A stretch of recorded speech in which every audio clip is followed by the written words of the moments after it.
Դուք բոլորը գիտեք, երբ որ 23 թվականին ես կալանավորվեցի, 24 թվականի փետրվարի 22-ին գնացի տնային կալանք, բոլորը գոռում էին, որ դիտի մոտ հեռախոս կա։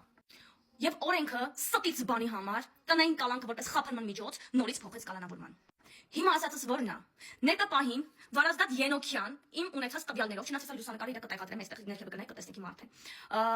Գտնվում է տնային կալանքում դանակահարությունով եւ չգիտես ինչի պարզվում է օրենքան հավասար է։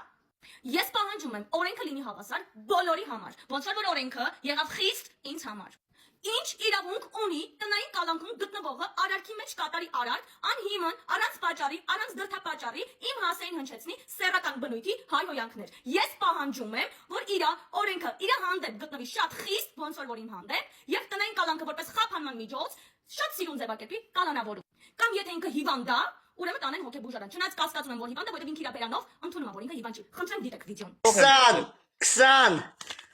40, 60, 70, ով է հիվանդ։